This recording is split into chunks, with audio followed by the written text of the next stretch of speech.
Welcome to What is Good, a podcast from the Texas Baptist Christian Life Commission, where we explore contemporary cultural issues through a biblical lens.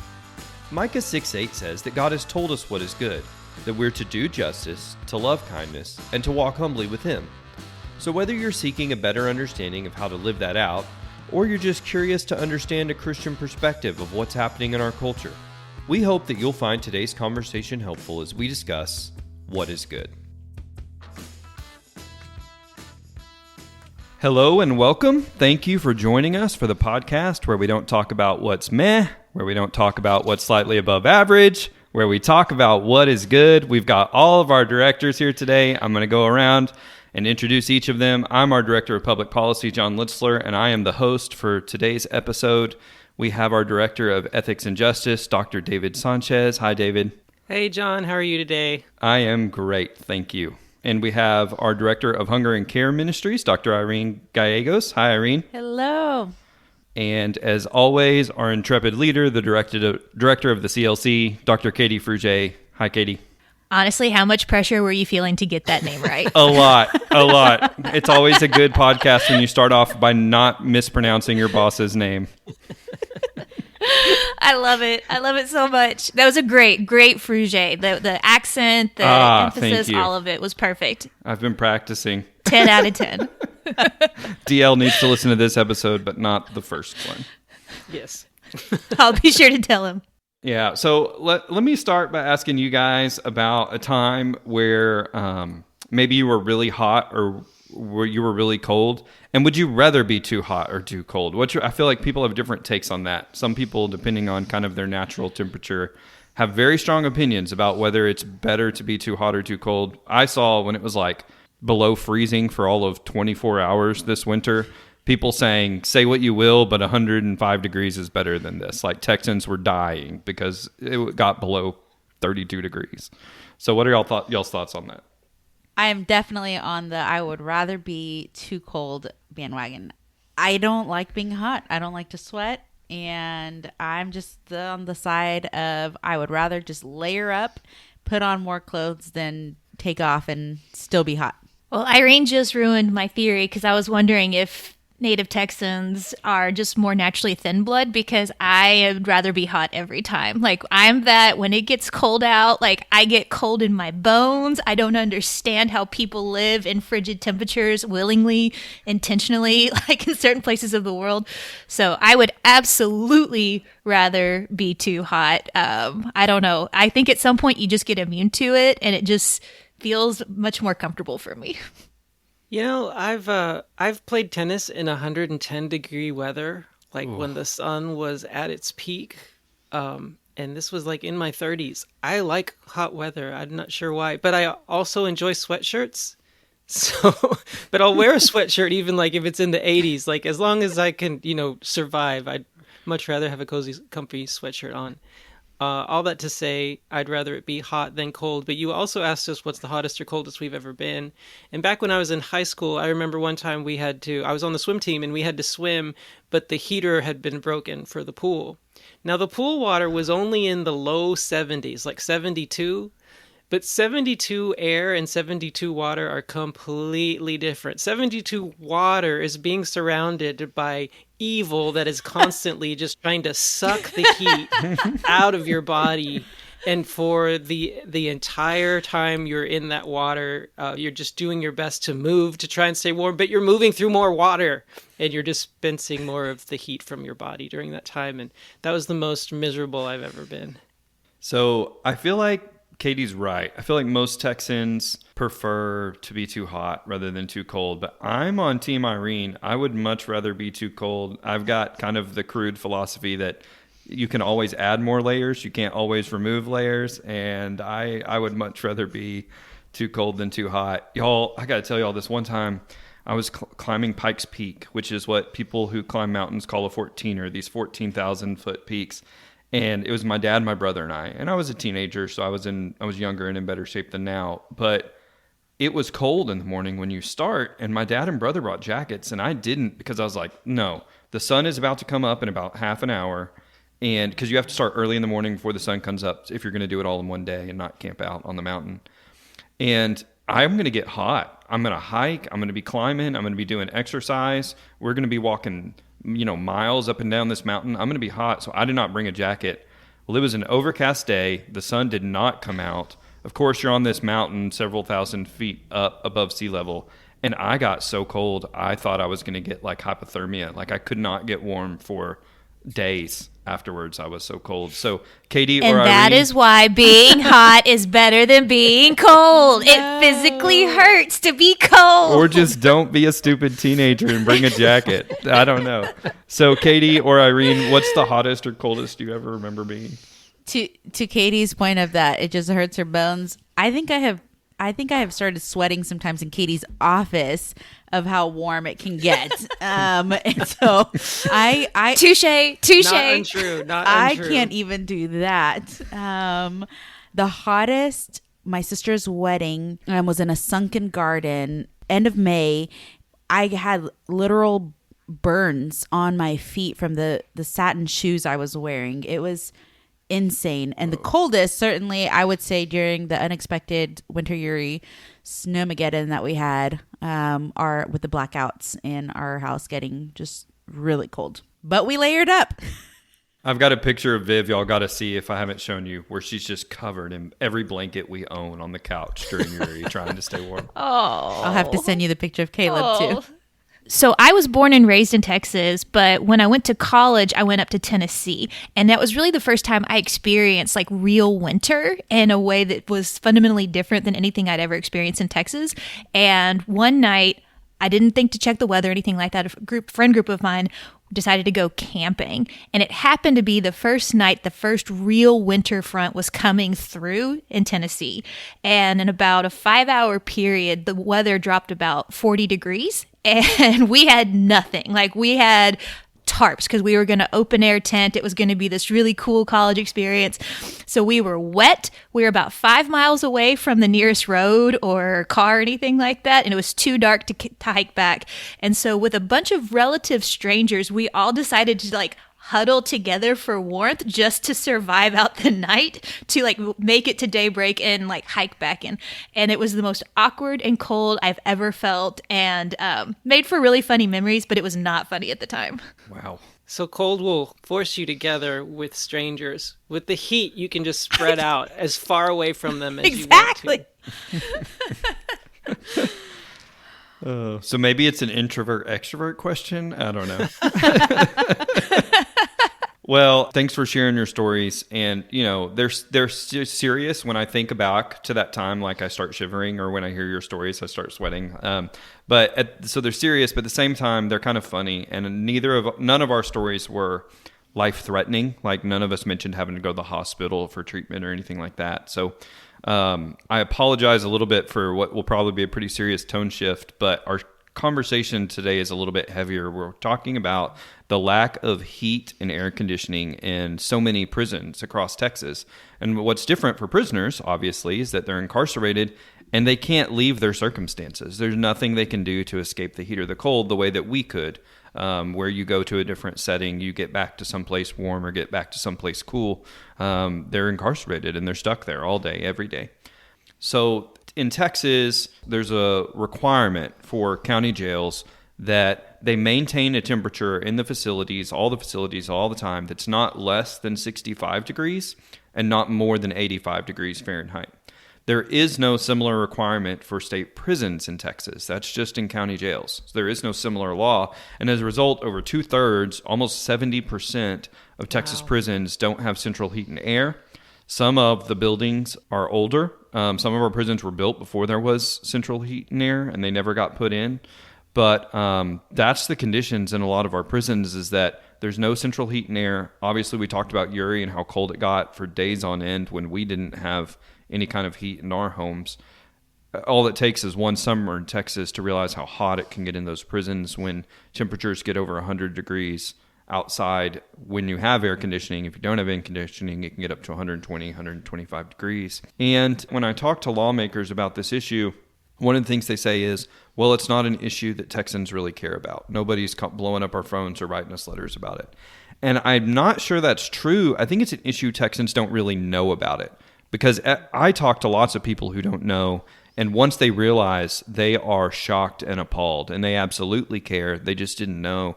Even attorney friends. I have attorney friends who don't know. And you think, well, how can that be? The place where you visit family in prison or where they have attorney-client visit, that's air-conditioned.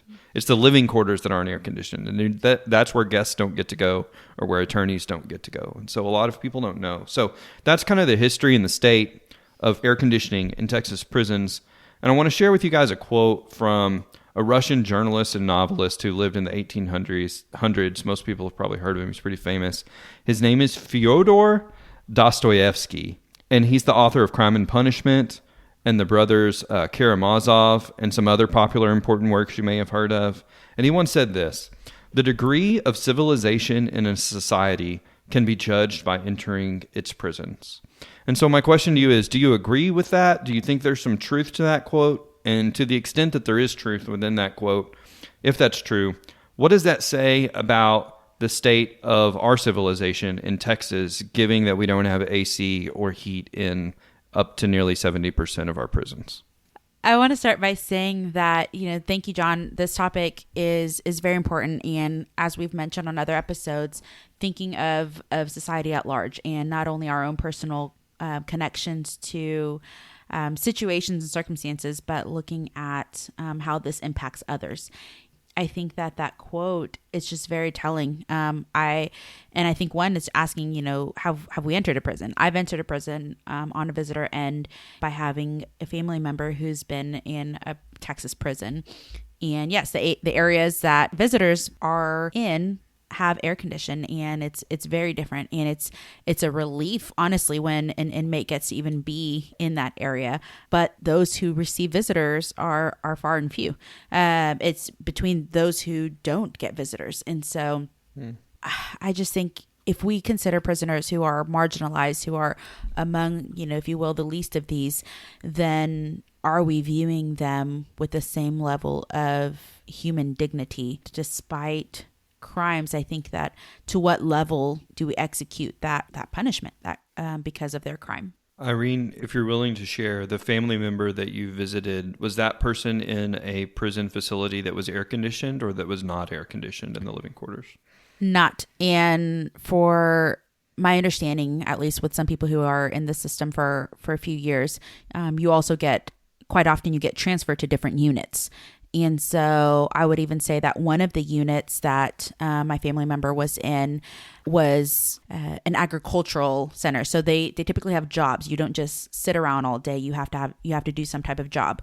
And at that particular unit, it was in an agricultural area. And so the jobs, there are some people who were assigned to go get the eggs in the chicken coop. So they had this massive area where they had, it wasn't just free range chickens. They were in a building. You had others who worked with the cattle. Those are not even sanitary areas. And you're limited to when you come back in. So imagine you become a ranch worker. You've been out in the ranch all, during the day in the heat of the day. Not by choice. This is your assigned job.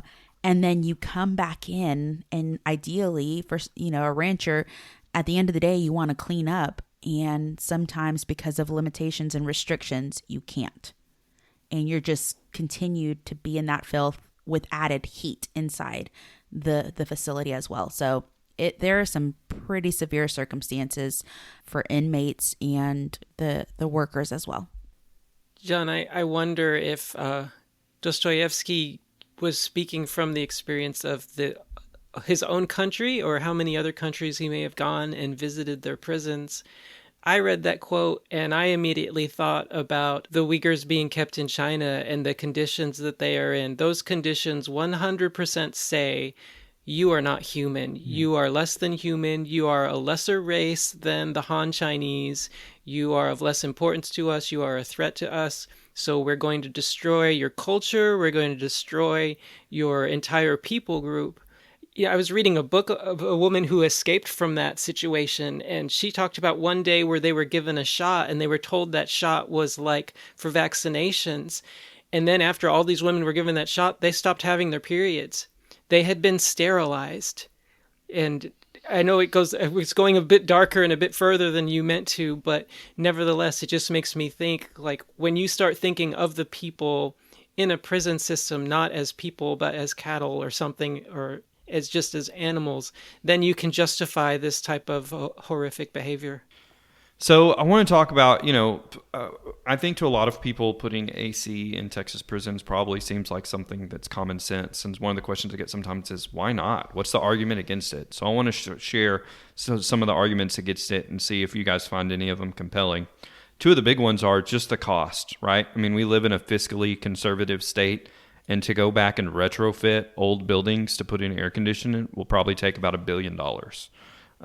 That's the fiscal note on doing something like that. After that, it's about $19 million a year to keep the electricity and the AC running and maintenance and all that, which may sound like a lot, but honestly, that's a drop in the bucket for Texas. We have a $321 billion biennial budget, so that's like $160 billion a year, and $19 million is nothing to keep them going. It's really the upfront cost. So that's one reason, is the cost. And then linked to that, the other one is that people will argue, well, prison isn't supposed to be comfortable, right? It shouldn't be someplace that you want to be. It's not supposed to be the Ritz, and extreme temperatures deter people. You want to avoid prison. If there's no AC there, then that will help us be tougher on crime. And Texas is a tough on crime state. So Texas is a fiscally conservative state. Texas is a state that prides itself on being tough on crime. Do you guys consider either of these arguments compelling, and why or why not? One of my immediate thoughts from the public health perspective is, okay, this is the cost to put in the units, and yes, the upfront cost, but what are the savings considering the medical attention that's required when inmates or even staff are impacted by the extreme temperatures? So whether extreme cold, extreme heat, the prison, they're responsible for the inmates. And so what is the cost? The fact that we're not implementing, we're not taking measures for the number. I don't even know how many people are incarcerated in Texas prisons, but I'm curious what statistics are out there to even say this is the cost of medical supplies, medical attention, the staff that it takes, and what comparison that would be. Because I think from a public health perspective, we look at preventative measures. If we want to prevent illnesses, then we need to consider, yes, this may be an extreme cost up front, but I guarantee that you will also be able to prevent, whether that's short-term health conditions and health concerns, or even midterm, long-term effects as well. We have about 133,000 people in Texas prisons. It is the largest prison population of any state, not per capita, just largest bar none. California has about 100,000. They're in second, despite having many more citizens or residents overall. Yeah, so even 133,000. So even if you have short-term effects impacted by the extreme temperatures, prisons are having to cover that. You have an upfront cost there. In addition, I'm just going to go out on a limb and say the likelihood of someone who exits the prison system but maybe is at a lower socioeconomic status then is perhaps receiving governmental aid for medical attention in the long term. And so the medical costs are going to add up. And so I feel from a prevention perspective, this is, I don't want to dare say investment, but it's a preventative measure for some long-term and even short-term health impacts. Yeah, and I definitely get that there's a finite number of funds that you can spend in any given year. And I understand that. And, where do you want to split the baby? Are we going to invest in public school? Are we going to invest in our healthcare systems? So there's always going to be pulls and there's always going to be a need for things. But I think about how over the last 100 years, collectively, civilizations have come together. I think it was after World War II where they're like, what are some basic humanitarian standards that we need to all agree? Like, you just can't treat a human like this. There's just this innate understanding that humans have basic dignity. There's a basic level that we said we're not going to cross these lines. And what are those lines going to be? And it seems to me that even in a conversation where you get, this is going to be an investment, this is going to cost something, but look at how they're being treated right now and look at the humanitarian crisis that it is creating within our own system? And do we have the opportunity to solve a humanitarian crisis right now? And if the answer is yes, is there a moral obligation to go ahead and invest in that? Like Irene said, seeing this as a preventative investment to say, we recognize that this is a crisis and we're fixing something that really has some moral implications to it as well, just a humanitarian crisis level situation. Yeah, my thought is if we even just set aside the idea for now that the way we're treating our prisoners is going to also contribute to whether or not they're able to successfully rehab and re-enter society. If we just look away from that, I still want to just deal with the argument of prison isn't supposed to be comfortable, that there's a difference between being comfortable and being livable. So John, you're saying that that for our county jails, that the low is like 65 degrees. It can't get below, what was it again? 65, yeah, and can't get higher than 85. There's a 20-degree range. So, I mean, that's, it's still going to be cold when it's cold, and it's still going to be warmer than you'd want it to be when it's warm. It's still not going to be a great place. So I think it's a difference between comfortable and livable, that we're not saying, hey, let's make this, let's give them nice futons and, make sure that they've got all the channels that they want in each room or things like that. We're just saying this is a situation that's gotten out of hand where people's lives are actually being threatened and in danger. And I think you have more points to make on that, so I'll stop the argument there at the moment. Yeah, no, that's great. You and Irene, what you're talking about are actually linked. So Irene talked a little bit about cost, and kind of what are the hidden costs by not having AC. And David, you talked about how it's not just a comfort issue, it's a health and safety issue. Up until 2011, when someone would get heat stroke or have an issue, die for a heat-related cause or heat-related illness, the TDCJ would list that. They would put that. But after 10 people died from a heat-related death in 2011, since 2012, there have been no heat-related deaths from 2012 to 2024 in the last 12 years. Because there were a large number of wrongful death lawsuits. So add that to the cost that Irene was talking about, families suing the state of Texas for wrongful death lawsuits because we were literally, cooking people and the heat would cause some kind of issue. So now they'll just put heart attack, but they won't put that it was heat related or heat caused, right? When a 25-year-old just suddenly drops dead of a heart attack in a Texas prison. And so it's hard to get an accurate count on how many deaths in Texas prisons since 2011 are heat-related because there's a strong incentive for the state not to be completely transparent when it comes to that information. The conditions in Texas prisons are really bad when it gets hot. Maybe not as terrible as some other countries or some other situations like David talked about. We're not sterilizing prisoners. But for a country that prides itself on its GDP and its wealth, and really a state that likes to brag that has the 8th largest economy in the world. The $2.4 trillion Texas economy is larger than most countries, including countries like Russia and Canada. To have a situation where people are describing, inmates or prisoners as being cooked alive. I went back and listened to the House Corrections Committee hearing where people gave testimony on the bill before the House. By the way, the House has passed this bill twice. It's failed in the Senate each time. So we're making progress, and I'll get more to that later. But it's halfway there, at least.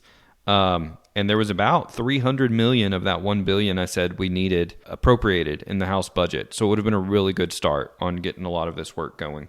But the testimony is just heartbreaking, similar to what Irene has shared about some of the issues. Guards falling out. Y'all mentioned a little bit. Irene mentioned staff briefly. This doesn't just affect prisoners. We've got public servants who work for TDCJ who are falling out and who are having to be taken to the hospital. And TDCJ has a group that came out, and it's the Texas Correctional Employees Council, and they supported this bill. They said that the conditions for them are often worse than they are for the inmates because they have to wear long sleeve shirts. They have to wear stab proof vests. And so when they're in the same heat with heavy clothing and heavy protection, and one TDCJ employee who was a former Marine said that he was used to the heat because it was like his service in the military in the Middle East. but that not all of the other employees were used to it because they hadn't served in Afghanistan and Iraq. Wow. And he said that they work, 12-hour shifts. They're in those conditions all day. Gosh. And then, former inmates told stories of flooding their toilets on purpose to get, an inch or so of water or a quarter inch of water on the floor that they could lay down in and cool off, and how they would do that at night. And the next morning, the floor would be completely dry because all the water had evaporated from the heat. And so, if we believe that people are made in the image of God, and we do, that these are people, to David's point earlier, we have standards in Texas under the Texas Administrative Code that require certain temperatures in facilities where animals are kept so that we don't bake animals. And so if we have those standards for animals, why not people? People who are made in the image of God, people who are fearfully and wonderfully made. So I'm curious to hear everyone's response. But in particular, Katie, if I recall correctly, you wrote your dissertation on being made in God's image. And so any insight you have to share with us too on this, I'm interested. But basically the question is, if we believe people are made in the image of God, and we do, then how is that consistent or inconsistent with the conditions that we're placing Texas prisoners in? Right. Well, the first thing that I would point out that Scripture teaches is that, we're made in the image of God, but it's an innate image that God has put in us, and it's not anything that has to do with our value, like our gained value or things that we contribute. It's not anything that we can earn. It's not something that we can be more or less than. So the whole fact that this is an issue related to someone who has committed a crime and is justly serving punishment for that has no bearing on the fact that they're full image bearers just as much as the Pope himself or, our favorite pastor on a Sunday morning, that they are equally made in God's image and equally are due the honor and dignity that is, not because they've earned it, but as a respect in a way that we really value and worship God himself, that we're respecting. It's his image that we're giving dignity to. We're not elevating somebody just for the sake of saying, well, you're a person worthy of dignity and honor and value, and so I'm going to give you all these things. We're doing it as an act of worship to God himself, that we're recognizing that God is our creator, that we bear his image, and so we respect and honor people because they're value or mirroring his image in us, not because they've earned it in some kind of tangible way like that. So I think that really kind of takes the conversation about it being prisoners or trying to make it, we're tough on crime. Like, to me, that's a moot point at that point, because we're not talking about trying to be tough on criminals or tough on crime or anything like that. It's just, how are we innately trying to honor the dignity of these people who are image bearers, who haven't done anything to earn that, and we're not giving them any extra credit for that. It's just a basic standard. Continuing with what Katie said, and I agree with all of that, we see Jesus giving us basically a command through his parable of the sheep and the goats being separated in Matthew 25 of visiting. I was in prison and you visited me. Not just showing dignity, but showing compassion towards those people. As I started thinking through just examples of people being in prison in the Bible, of course, we think of Joseph. And the point I want to make here is that Joseph was with other people in prison and rose to a place of influence probably because of how well he conducted himself and how he treated others in prison. When two men who were under the wrath of the king had dreams, you see him treating those people with dignity. You see him having conversations with them, being honest with them about what the dreams meant. One had a better outcome than the other, but nevertheless, you see his interactions with people in prison, giving them dignity and worth that he felt that they deserved. Yes, to everything that's been said. On top of that, I also have a family member who is an officer. And again, it's not just a one-sided compassionate because I know somebody who's been an inmate, but just being in those units, it's just hard to consider, okay, well, if we have the AC in the visitor area, what determines that even gets, are we placing a higher level of human dignity on the visitors and other people? Like, so are we determining who we see in the image of God and who we don't? Mm-hmm. And so that's good. Sounds like a pick and choose situation. Yeah. And completely unjust. Yeah. Yeah, it's really, that's such an interesting point, Irene, of picking who gets to have dignity, whose value are we going to acknowledge, and who are we just going to really just ignore. Like, it's not even I don't know, like there's something specifically or uniquely cruel about ignoring somebody that this kind of has a lot of flavor of. Yeah, that's good. One of the questions that may come up from people when you hear, about this injustice and some of the conditions that we've described is, okay, how is that not cruel and unusual punishment, right? The Eighth Amendment to the Constitution prohibits cruel and unusual punishment. How is that not textbook cruel and unusual punishment? It's a question I get sometimes. And for anyone who's wondering that, it's tough. It's a tricky legal situation. There was a lawsuit back in 2014 where a group of prisoners in the Wallace Pack unit, which is just outside Navasota, and it houses only older prisoners, so folks who are 60 plus, where they claimed that it wasn't safe or reasonable conditions for them, that it did violate the Eighth Amendment and was cruel and unusual. That lawsuit dragged on for another number of years. The state of Texas argued that other measures they took, like fans and handing out water cups, was sufficient to keep it from being cruel and unusual punishment. Ultimately, in 2018, that lawsuit was settled, and the way that it was settled was the prison agreed to bring air conditioning into that prison. So that prison now has air conditioning. That's how they resolved that. But as you know, when you settle a lawsuit, there's no precedential value. There's not a court ruling saying this is cruel and unusual and you have to do that. So it helped the people in that prison, but it didn't affect other prisons. And a lot of times what happens when prisoners bring lawsuits is they bring them on behalf of themselves in an effort to get transferred to one of the prisons that has AC. And it's not a group effort like that to get AC brought into their prison or to get an Eighth Amendment ruling. So we don't have an Eighth Amendment ruling from a court saying this is cruel and unusual punishment.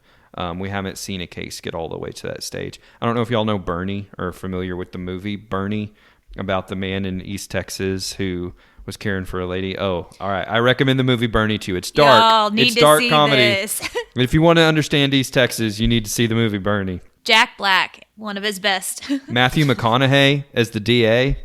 I gotta see that one. But the real life Bernie, who the movie is made after and whose story it tells, has petitioned because of his health to be moved to a facility with AC because he's currently in a prison with no AC.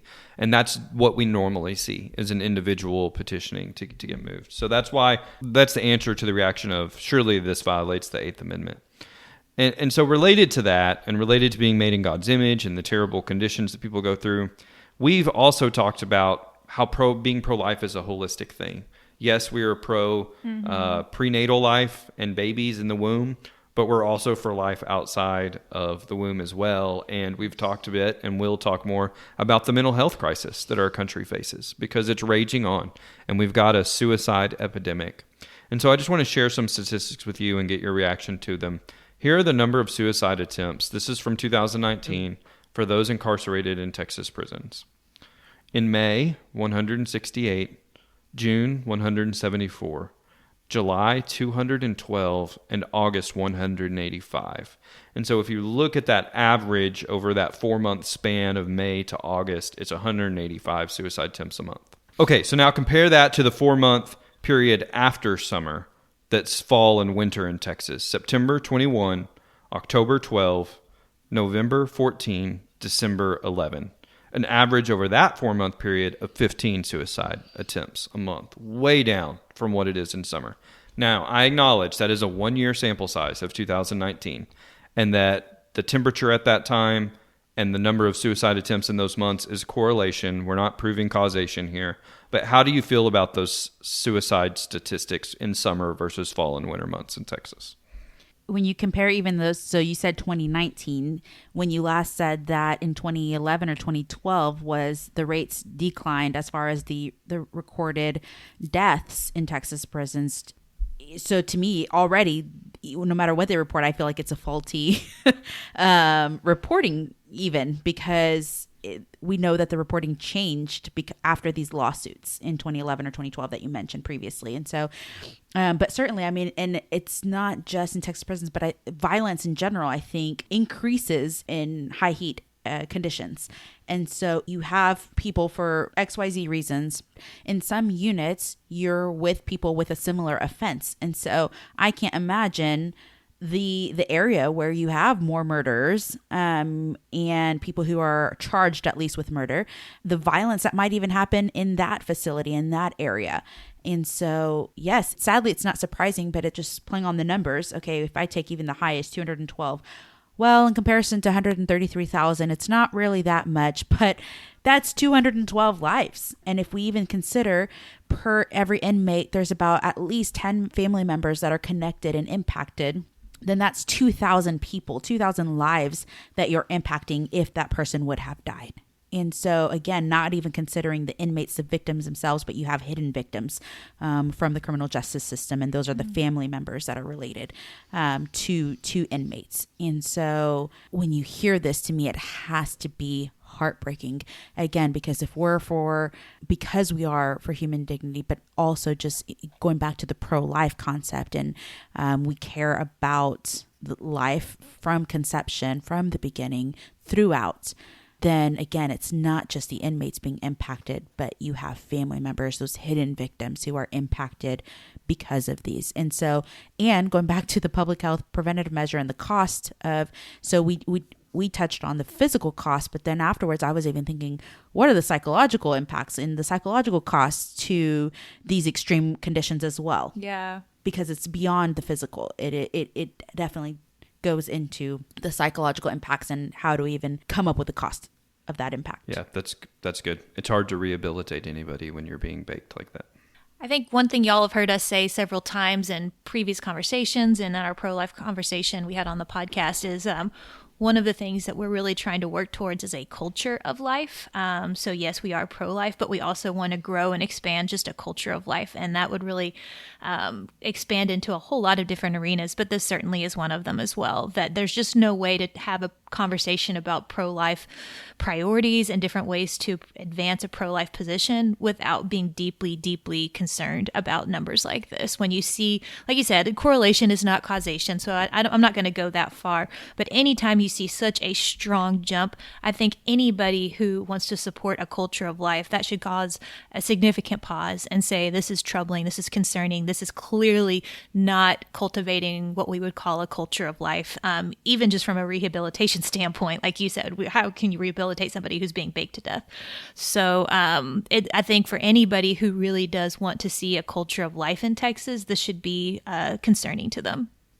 And the statistic is for those incarcerated. So I even it may not be to the point of a suicidal attempt, but what's to say that suicidal ideations or even just negative mental health impacts for, like you said, the public servants, those who are working in these conditions.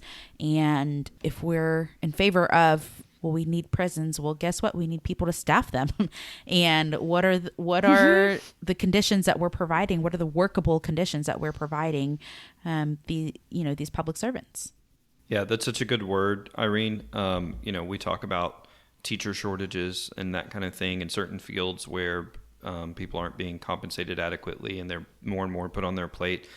There is a TDCJ staffing shortage, and there is a 40% turnover rate at TDCJ. And if you had to work in a condition like that where there's no AC or heat, I can understand why. Absolutely. So you've got the folks on staff, our public servants is really what they are, keeping us safe and serving in our Texas prisons. And then of those who are incarcerated, many of them are guilty of non-violent offenses. We're not talking about, people who have committed violent crimes. Some of them are drug-related or other felonies that can get you in prison that aren't violent. And then some of the people incarcerated are actually innocent. Studies show maybe as many as 6% of the people in there are actually innocent. And so here we are literally, cooking them in Texas heat with no AC for doing nothing wrong. And I want to ask a little bit about kind of how the Bible informs us on this. David has already touched a little bit on Joseph. That's an example I always think of when I think of prison in the Bible. Not just what happened to him that David talked about, but also he was falsely accused. He wasn't guilty of anything. He was in prison as a result of a false accusation. We know Paul spent a lot of time in prison and wrote letters from prison. And then, of course, we worship a Savior who was wrongfully arrested and executed falsely. didn't deserve to die, never did anything wrong. And so, thinking of these kind of biblical examples or maybe some others that come to your mind, yes, no one should be subjected to these conditions, but specifically focusing on people who have done nothing wrong or maybe not done anything violent, the 6% who are incarcerated and are actually innocent. How does the Bible kind of inform the way we should think about these situations? I'd like to share just from a little bit more of a personal account. So my family member who's been in the Texas prison system in the past, that relationship was a relationship that was very hard growing up. And being the family member of someone with a substance abuse addiction and with the consequences that come with that, it's hard to deal with as a family. And I think that some of our listeners and even certainly those within our Texas Baptist pews we have people who can really relate to knowing and having someone who has a substance abuse addiction. And so the addiction itself is just a hard journey. And then to bring in the criminal justice piece. And so my family member, the reason for the imprisonment was because of multiple DUIs. And so after the third DUI, which were spread throughout a few years, landed in a situation of a fourth DUI, and it then went from a misdemeanor to a felony. And so that's the reason for being imprisoned. And so I will say from, again, a family member, it was very hard for me to forgive this individual. I feel like I could easily, and maybe should have, and in a way am. One of the reasons for going through recovery right now for different areas of my life is to heal from a lot of the wounds that were caused during that season of my life. And when I look at my family member today, it took me a while to get to that level of forgiveness to where I look at them with that same love and compassion as Christ. Because there were many situations, many circumstances that stirred up this anger within me, and that anger that sat there and led to bitterness. And I'm sharing all this because I will say, even from a personal perspective, it's hard to see someone who has not only created criminal offenses, but in my opinion, family offenses. It is hard to see them with the love of Christ. I will openly admit that. It is very hard. Even so, I am so thankful for who that individual is today because, man, I see this person walking with the Lord. I see the redemption because of the opportunities of grace that have been offered him. And this individual became clean and sober before the imprisonment and even said, you know what, if I go to prison, I'm going to go to prison preaching like Paul. And surely my family member accepted the imprisonment, accepted the sentence, and went to prison fasting. Went to prison preaching the gospel, had the opportunity to be on the chapel band, was a chaplain clerk in the different units that this family member was in. And so to me, it's, you see somebody and every inmate has a different story, but we cannot fall back from, seeing them through the eyes of Christ. We don't know the circumstances and whether they are still, heavily involved in whatever the related offense, if it was a true offense. All that to say is we're still called to our Christian witness. We're still called to see people the way that Christ sees them. And so I think of the many, the 133,000 inmates that are in there. And again, those who are employed, those who are the public servants in there. And I just think, how can we not be moved? The Texas prison system is no exception to Christ's command for us to love our neighbors, to love the least of these. This is very much a marginalized group. I mean, you have ethics committees that were created because of wrongful research and experiments that were done on prisoners. That's why the Belmont report came out, because you had unethical research that was being conducted. And so we have ways that we're protecting inmates already. This is an aspect of basic human living conditions that we're just still very much missing the mark. And I'm grateful and thankful that, you mentioned it was the House that's passed it twice. Yes. We're making progress. And I really do hope that this is moving the hearts of some of our even listeners to really consider the reality of this issue and the reason why for us it's a pro-life issue. And it's important for the church to consider. Yeah, Irene, as I'm listening to you, what just kind of consistently comes to mind is every single person in that system is somebody and matters to somebody in the world. Whether they're there justly serving out a sentence that they is well deserved, but they're going in fasting and worshiping and preaching the gospel. Maybe they're going in there with bitterness or anger, or maybe they're going in there out of a desire to protect the vulnerable and the marginalized as public servants, to help make the world a safer place. It goes back to this idea that there are multiple reasons why any given time somebody might find themselves in the prison system. Maybe they're in that 6% and they have been unjustly accused of something, like we see so many times in the scripture. That definitely happens. Maybe they're going in there like your family member who recognizes that this is a just sentence to a wrong that I've done, but I'm going to go in preaching the restorative nature of the gospel and Christ crucified, and using that as an opportunity to grow. Or maybe it is somebody going in as a public servant saying, I'm going to go in and serve the least of these in a meaningful way to protect the vulnerable, to seek justice for those who are oppressed. But regardless, what they all have in common, as we've kind of said, not to be a broken record, is this all of them have an innate dignity that they did not do anything to earn or deserve, that it was embedded on them by their creator. And that's why it matters. That's why it's important, because these are all different people with different stories, but all have that unique, unifying image of God that they were created with. And that's why it's important. John, the way your question reads to me, I feel like you're trying to reason with the tough on crime person. Say, all right, so you want to be tough on crime. Well, what about the fact that not all of those crimes are violent crimes? Well, what about the fact that not all the people in the prisons are actually guilty of the crime they've been convicted of? Well, what about the fact that there are many people working in the prisons who are there as public servants, as serving as security or staff in some other capacity? So you're trying to do all these things to chip away and chip away and chip away. But I still kind of get to what Katie was just saying was, but even the worst among them, we still need to treasure and value as being made in God's image.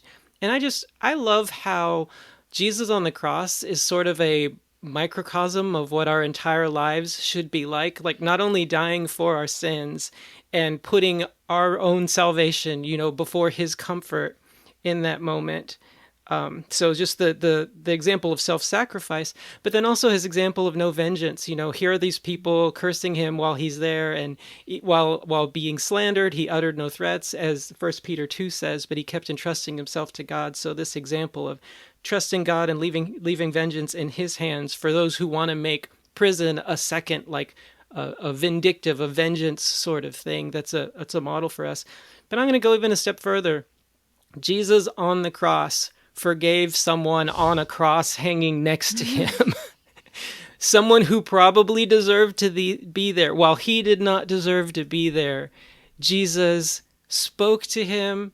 Jesus told him, today you will be with me in paradise. And I feel like that's the example that we need to follow. And that alone should give us a heart for those who are suffering, not because they deserve it or not, but because that's how Jesus would have treated them. And we are called to be like Christ. Yeah, that's really great. Thank you guys so much for this conversation today. I know that it doesn't lend itself to as many lighthearted stories as maybe some of our other topics have. Irene, thank you for sharing personally about your family, and contributing that to our conversation as well. I think it sounds like we're all in agreement that not having heat or AC in Texas prisons is bad. And I know that has made the conversation a little bit heavier today. And normally we talk about what is good. But to Irene's point, raising awareness is good. We say that we speak to Texas Baptists, not for them. Well, this is the four of us speaking to Texas Baptists about a serious issue that we want them to be informed and care about, because we believe Jesus cares about it. And to Irene's point again, the tide is shifting. There have been progress. The House has passed this bill twice.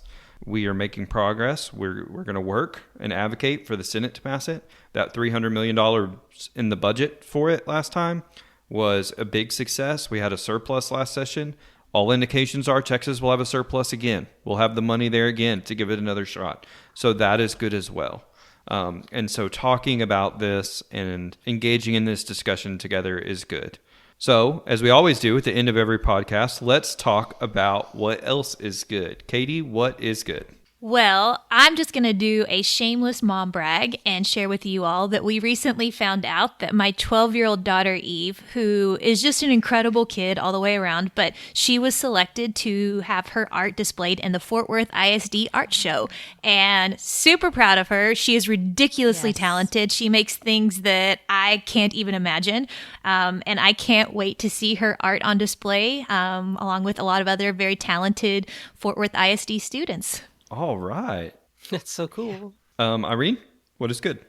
Well, in light of the topic, I love bragging on our different ministries that are related through our community care grants and hunger offering. And so through our community care grants, in particular with supported through Mary Hill Davis offerings for Texas Missions, we have hospitality houses that we help support. And so these are near the prison unit or on the prison unit, but these are homes where individuals who are visiting an inmate can reserve a place. And so travel can get expensive. And like I mentioned, some inmates get transferred to different units. And so sometimes the travel may be an hour or maybe 6 hours. Texas is a big state.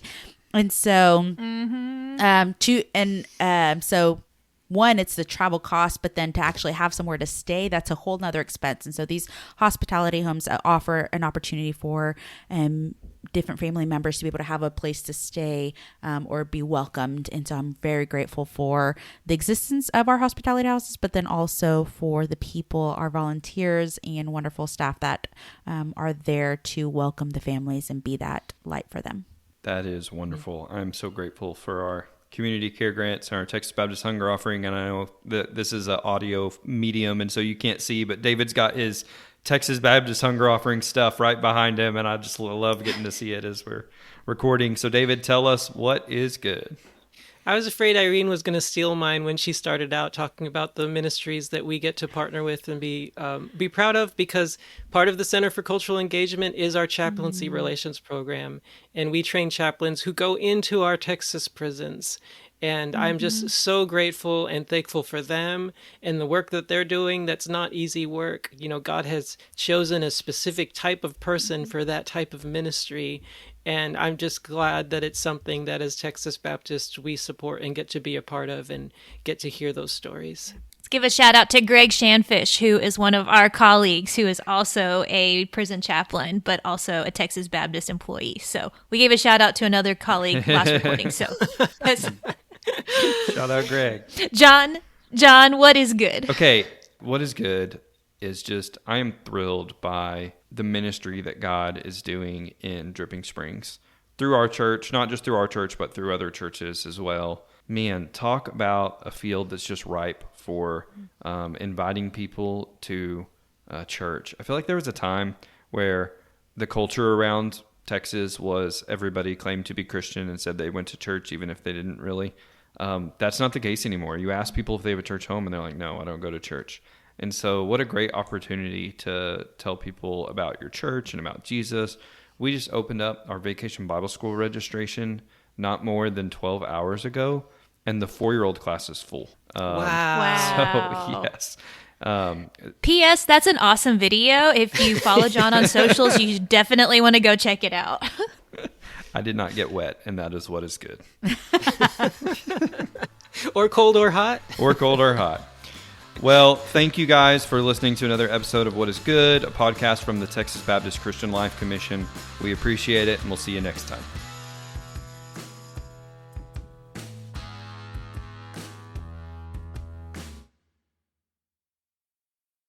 Okay, so John, I have to tell you, when I first watched the video, there was about half of a second where I thought you were going to push Vivian into the pool. And I was like, whoa! John It looks that way. That's what I did.